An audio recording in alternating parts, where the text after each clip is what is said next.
ਅਗਲੀ ਜਿਹੜੀ ਖਬਰ ਆ ਉਹ ਗ੍ਰੀਨ ਕਾਰਡ ਦੇ ਨਾਲ ਜੁੜੀ ਹੋਈ ਖਬਰ ਆ। ਇਸ ਖਬਰ ਨੂੰ ਧਿਆਨ ਦੇ ਨਾਲ ਸੁਣ ਲਓ। ਇਸ ਖਬਰ ਦੀ ਹੋ ਸਕਦਾ ਆਪਾਂ ਚਰਚਾ ਆਪਣੇ ਇਮੀਗ੍ਰੇਸ਼ਨ ਪ੍ਰੋਗਰਾਮ ਦੇ ਵਿੱਚ ਵੀ ਕਰੀਏ ਤੇ ਹਰਜੋਤ ਸਿੰਘ ਜੀ, ਜੇ ਕੋਈ ਇਹਦੇ ਵਿੱਚ ਕੋਈ ਪਹਿਲੂ ਰਹਿ ਗਿਆ ਤਾਂ ਤੁਸੀਂ ਪਲੀਜ਼ ਇਹਨੂੰ ਕਵਰ ਕਰ ਦਿਓ, ਕਿਉਂਕਿ ਤੁਹਾਨੂੰ ਇਹਦੇ ਬਾਰੇ ਬੈਕਗਰਾਉਂਡ ਜਿਹੜੀ ਆ ਉਹ ਜ਼ਿਆਦਾ ਤਫਸੀਲ ਦੇ ਨਾਲ ਪਤਾ।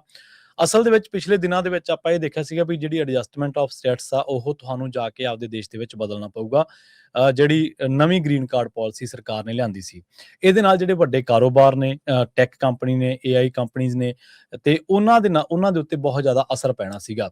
ਹੁਣ ਦੀ ਵਾਸ਼ਿੰਗਟਨ ਪੋਸਟ ਦੀ ਇੱਕ ਖਬਰ ਆ ਜਿਹੜੀ ਜਾ ਕੇ ਤੁਸੀਂ ਵੀ ਪੜ੍ਹ ਸਕਦੇ ਹੋ, ਤੇ ਉਸ ਖਬਰ ਦੇ ਮੁਤਾਬਕ ਜਿਹੜਾ ਇਮੀਗ੍ਰੇਸ਼ਨ ਵਿਭਾਗ ਨੇ ਇਹ ਲਿਆਂਦੀ ਸੀ ਚੀਜ਼, ਉਹਦੇ ਤੇ ਹੁਣ ਸਰਕਾਰ ਦਾ ਜਿਹੜਾ ਰੁਖ ਆ ਉਹ ਥੋੜਾ ਬਹੁਤ ਨਰਮ ਹੋਇਆ। ਇਹਦੇ ਵਿੱਚ ਜਿਹੜਾ ਸਭ ਤੋਂ ਵੱਡਾ ਅਸਰ ਪੈਣਾ ਸੀ ਉਹ ਪੈਣਾ ਸੀ ਸਖਤ ਗ੍ਰੀਨ ਕਾਰਡ ਪਾਲਿਸੀ ਦਾ। ਸਭ ਤੋਂ ਜ਼ਿਆਦਾ ਅਸਰ ਪੈਣਾ ਸੀ ਕੰਪਨੀਆਂ ਦੇ ਉੱਤੇ, ਟੈਕਨੋਲੋਜੀ ਦੇ ਉੱਤੇ ਤੇ ਆਰਟੀਫਿਸ਼ੀਅਲ ਇੰਟੈਲੀਜੈਂਸ ਦੇ ਜਿਹੜੇ ਵੀ ਇੰਡਸਟਰੀ ਹੈ ਪੂਰੀ, ਉਹਦੇ ਉੱਤੇ ਅਸਰ ਪੈਣਾ ਸੀਗਾ। ਤੇ ਹੁਣ ਕਹਿੰਦੇ ਵੀ ਇਹਨਾਂ ਉਦਯੋਗਾਂ ਦੇ ਇਸ ਲੌਬਿੰਗ ਦੇ ਪੂਰੇ ਦਬਾਅ ਤੋਂ ਬਾਅਦ ਤੇ ਸਰਕਾਰ ਦੇ ਰੁਖ ਦੇ ਵਿੱਚ ਨਰਮੀ ਆਈ ਆ। ਇਹ ਗੱਲ ਸਰਕਾਰ ਨੇ ਪਹਿਲਾਂ ਕਹੀ ਸੀ 22 ਮਈ ਨੂੰ, ਜਦੋਂ ਇਹ ਕਿਹਾ ਸੀਗਾ ਵੀ ਜੇ ਤੁਸੀਂ ਆਪਣੇ ਪੱਕੇ ਹੋਣ ਦੇ ਲਈ ਗ੍ਰੀਨ ਕਾਰਡ ਦੇ ਲਈ ਅਪਲਾਈ ਕਰਨਾ ਤਾਂ ਆਪਣੇ ਦੇਸ਼ ਵਾਪਸ ਜਾਣਾ ਪਊਗਾ। ਤੇ ਆਪਾਂ ਖਬਰ ਕੀਤੀ ਵੀ ਸੀ, ਸਿਰਫ ਕੁਝ ਖਾਸ ਹਾਲਾਤਾਂ ਨੂੰ ਛੱਡ ਕੇ, ਸਾਰਿਆਂ ਨੂੰ ਨਹੀਂਗਾ, ਕੁਝ ਖਾਸ ਲੋਕਾਂ ਨੂੰ ਛੱਡ ਕੇ। ਕਾਰੋਬਾਰੀ ਜਗਤ ਨੇ ਇਸ ਦੇ ਉੱਤੇ ਵਿਰੋਧ ਕੀਤਾ ਸੀਗਾ। ਇਹਦੇ ਨਾਲ ਲੱਖਾਂ ਕਾਮਿਆਂ ਦੇ ਉੱਤੇ ਅਸਰ ਪੈਣਾ ਸੀ। US ਚੈਂਬਰ ਆਫ ਕਾਮਰਸ ਅਤੇ ਹੋਰ ਵੱਡੀਆਂ ਕੰਪਨੀਆਂ ਦੇ ਜਿਹੜੇ ਮੁਖੀ ਨੇ, ਉਹਨਾਂ ਨੇ ਵਾਈਟ ਹਾਊਸ ਤੇ ਹੋਰ ਵਿਭਾਗਾਂ ਦੇ ਨਾਲ ਬਾਅਦ ਦੇ ਵਿੱਚ ਪਹੁੰਚ ਬਣਾਉਣੀ ਸ਼ੁਰੂ ਕਰ ਦਿੱਤੀ ਸੀ।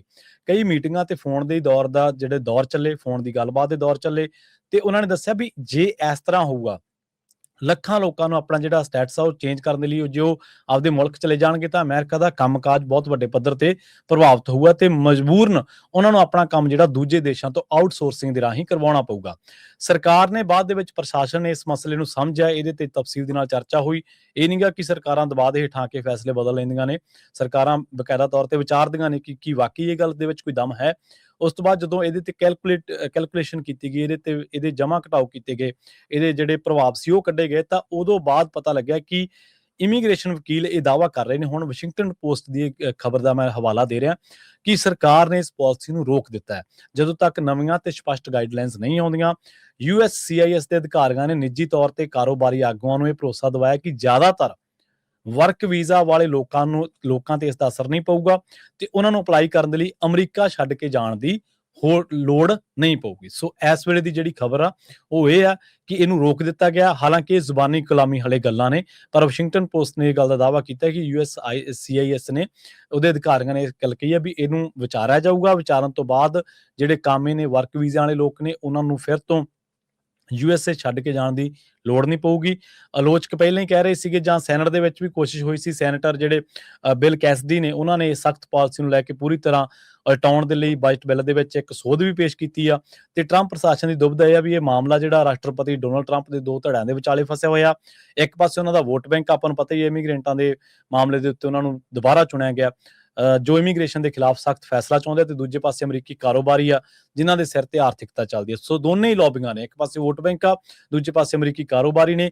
ਤੇ ਕੁਝ ਮਾਹਰਾਂ ਦਾ ਕਹਿਣਾ ਹੈ ਵੀ ਸਰਕਾਰ ਅਧਿਕਾਰਕ ਤੌਰ ਤੇ ਲਿਖਤੀ ਹੁਕਮ ਜਾਰੀ ਨਾ ਕਰਕੇ ਦੋਵੇਂ ਪਾਸਿਆਂ ਦਾ ਫਾਇਦਾ ਲੈ ਰਹੀ ਹੈ। ਵੀ ਸਰਕਾਰ ਹੁਣ ਕਹਿ ਨਹੀਂ ਰਹੀ ਵੀ ਅਸੀਂ ਬਦਲ ਰਹੇ ਹਾਂ, ਇਹ ਵੀ ਦੇਖੋ ਸਿਆਸਤੀ ਹੁੰਦੀ ਹੈ ਹਰੇਕ ਮਾਮਲੇ ਦੇ ਵਿੱਚ, ਤੇ ਆਪਣੇ ਸਮਰਥਕਾਂ ਨੂੰ ਤਾਂ ਇਹ ਦਿਖਾ ਰਹੀ ਹੈ ਵੀ ਉਹ ਸਖਤ ਆ, ਤੇ ਕੰਪਨੀਆਂ ਨੂੰ ਕਹਿ ਰਹੀ ਹੈ ਚੁੱਪ ਕਰੋ ਤੁਸੀਂ, ਤੁਹਾਨੂੰ ਕੋਈ ਫਰਕ ਨਹੀਂ ਪੈਣਾ। ਸੋ ਸਪਸ਼ਟ ਗਾਈਡਲਾਈਨਸ ਦੀ ਹਲੇ ਉਡੀਕ ਹੋਊਗੀ, ਪਰ ਫਿਲਹਾਲ ਉਹ ਲੋਕਾਂ ਦੇ ਲਈ ਕੁਝ ਰਾਹਤ ਕਹਿ ਸਕਦੇ ਆ।